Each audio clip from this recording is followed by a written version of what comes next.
भाजपा सरकार से उत्तर प्रदेश के लोग बहुत दुखी हैं। उत्तर प्रदेश की सरकार ने पुलिस को हत्यारा बना दिया है। चंदा इकट्ठा हुआ उसमें जो चोरी हुई है, उनके घरों पर बुलडोजर कब चलेगा, पूरा देश इंतजार कर रहा है। देखिए, पूरा कार्यकर्ता बहुत जोश में है और उत्तर प्रदेश की सरकार से, भाजपा सरकार से उत्तर प्रदेश के लोग बहुत दुखी हैं, प्रताड़ित हैं। उत्तर प्रदेश की सरकार ने पुलिस को हत्यारा बना दिया है। उत्तर प्रदेश की सरकार देश के संविधान में, अदालतों में, कानून व्यवस्था में, जांच एजेंसियों में भरोसा नहीं करती है और आए दिन उनके जो बुलडोजर हैं वो गरीबों के घर पे चलते हैं, मुस्लिमों के घर पे चलते हैं, दलितों के घर पे चलते हैं, पिछड़ों के घर पे चलते हैं। लेकिन हम अब पूरा उत्तर प्रदेश में, पूरे देश की जनता इंतजार कर रही है कि ये जो राम मंदिर के चढ़ावे में जिन्होंने डकैती डाली है या जो चंदा इकट्ठा हुआ उसमें जो चोरी हुई है, उनके घरों पर बुलडोजर कब चलेगा, पूरा देश इंतजार कर रहा है।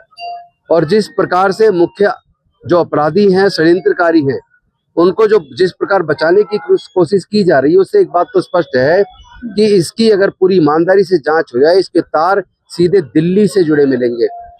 और ये जो आरएसएस है, ये बिल्कुल एक्सपोज हो गई है, बीजेपी एक्सपोज हो गई है। ये धर्म का इस्तेमाल केवल और केवल विशुद्ध रूप से राजनीति के लिए करते हैं।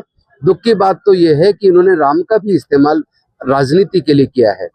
लेकिन सच्चाई ये है कि इनका देश की कानून व्यवस्था में, संविधान में भरोसा नहीं है। ये अपने आप को कानून से ऊपर मानते हैं और इसी वजह से देश का इलेक्शन कमीशन ऑफ इंडिया है, जिसको संविधान ने जिम्मेदारी दी थी फ्री फेयर ट्रांसपेरेंट चुनाव कराने की, ये फ्री फेयर ट्रांसपेरेंट चुनाव कराने में पूरी तरह विफल हो रहा है इलेक्शन कमीशन, चूंकि वो किसी भी दबाव में बीजेपी के लिए काम कर रहा है। देश की जो सुप्रीम कोर्ट और हाई कोर्ट है, उनके जजों तक पर भी दबाव नजर आता है। देश की जितनी ब्यूरोक्रेसी है, इतनी डरी हुई है, सहमी हुई है, ऐसा लगता है जैसे वो भी डर की वजह से बीजेपी के लिए काम कर रही है। देश का जो मीडिया है, उसको सवाल पूछने तक की इजाजत नहीं है।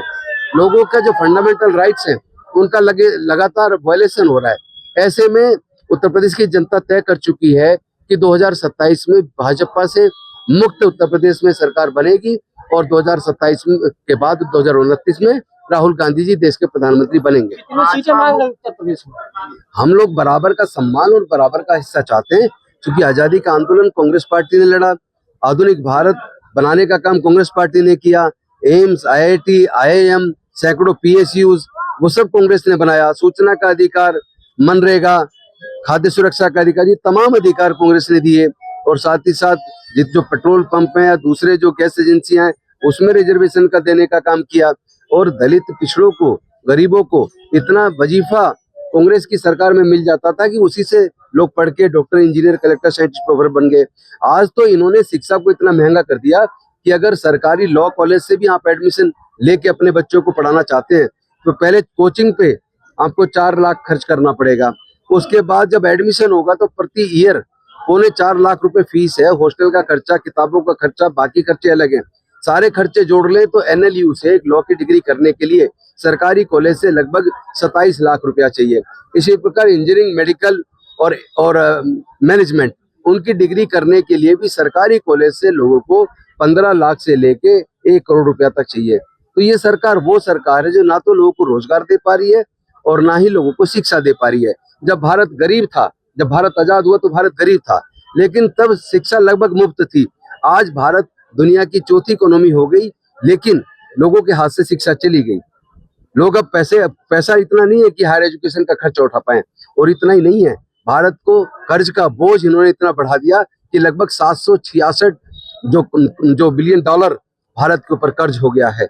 और ये बेहद शर्म की बात है कि वो भाजपा जो राष्ट्रवाद की बात करती थी, वो न केवल देशद्रोही निकली, बल्कि उन्होंने तो लोगों की आस्था की भी चोरी की है, लोगों की भावनाओं की हत्या की है और लोग उनको जवाब देने के लिए तैयार है। कई विधानसभा चुनाव में तो देख लीजिए, उत्तर प्रदेश के पिछले कई विधानसभा चुनाव को देख लीजिए तो कांग्रेस का क्या प्रदर्शन रहा है। देखिए, वो एक बेहद शर्म की बात है। इससे केवल हमें योगी जी का डर नजर आता है और दूसरी कोई वजह नहीं है। अन्यथा बताइए कि उनकी जो बी टीम है आम आदमी पार्टी, उनके मुखिया गए तो उनको तो सहसम्मान दूल्हे की तरह लेके गए, लेकिन कांग्रेस का प्रतिनिधिमंडल जिसमें अनेकों सांसद थे, विधायक थे, उनको आपने हाउस अरेस्ट कर लिया। ये योगी जी के डर को दिखाता है। भारतीय जनता पार्टी सत्ता से जाने वाली है, इस डर के कारण उन्होंने हमारे प्रतिनिधिमंडल को हाउस अरेस्ट किया। पिछले कुछ विधानसभा चुनाव में कांग्रेस का क्या प्रदर्शन रहा है, ये आप देखिए, पिछले चुनाव को छोड़िए, समय और परिस्थिति, समय और हाँ बताइए, सवाल पूरा ले लीजिए। हाँ बताइए बताइए। जो उनका प्रदर्शन रहा है कांग्रेस का, उसमें कैसे सुधार लाएंगे आप? क्योंकि सुधार जिम्मेदारियां आप देखिए, लोगों की हैं। इसलिए आपके सुधार आएगा। फ्रंटल्स जो है, कई सारे फ्रंटल्स ऐसे हैं जो कि निष्क्रिय पड़े हुए हैं, सिर्फ नाम के लिए लोग वहां पर पद पर हैं, करते कुछ नहीं है। देखिए पहली बात तो विकल्प के तौर पे कांग्रेस पहली बात तो 1 से 1.5 महीने के अंदर अंदर पूरा संगठन चुस्त दुरुस्त हालत में जमीन पे काम करता हुआ नजर आएगा। नंबर 2, किसानों के साथ संवाद किया जाएगा, मजदूरों के साथ संवाद किया जाएगा, छात्रों के साथ संवाद किया जाएगा, युवाओं के साथ संवाद किया जाएगा, महिलाओं के साथ संवाद किया जाएगा और गांव-गांव में लोगों से बात करके जनता का एक घोषणा पत्र जो जनता के मुद्दों को लेकर तैयार किया जाएगा और उसके साथ पूरे उत्तर प्रदेश में पूरे जज्बे के साथ हम लोग इस काम को तेज करेंगे। और इसलिए मैं भरोसे के साथ कह सकता हूं कि जनता ने जब इतने वर्षों तक रीजनल पार्टियों पे भरोसा किया, लेकिन आज भारतीय जनता पार्टी ने वो तमाम रीजनल पार्टियों को उन्होंने खत्म कर दिया। यहाँ तक कि जिस स्टेट में भाजपा नहीं थी तो वहां की रीजनल पार्टी की उंगली पकड़कर वो सत्ता में गई और उसी पार्टी को खा गई।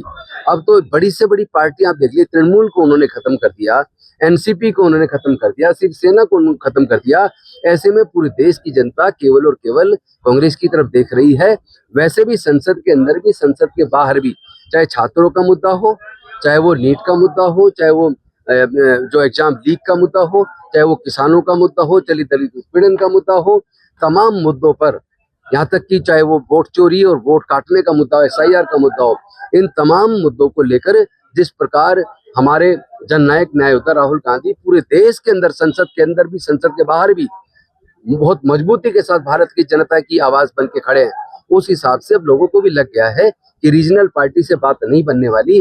भाजपा को अगर कोई करारा जवाब दे सकता है, भाजपा को कोई अगर हरा सकता है तो कांग्रेस पार्टी हरा सकती है। इसीलिए पूरे देश में एक अलग तरह का वातावरण बन रहा है और तेजी से लोग कांग्रेस की तरफ जुड़ते जा रहे हैं। इसलिए आप देखेंगे 2027 में अब बीजेपी हारने वाली है और 2029 में आदरणीय राहुल गांधी जी देश का प्रधानमंत्री बनेंगे।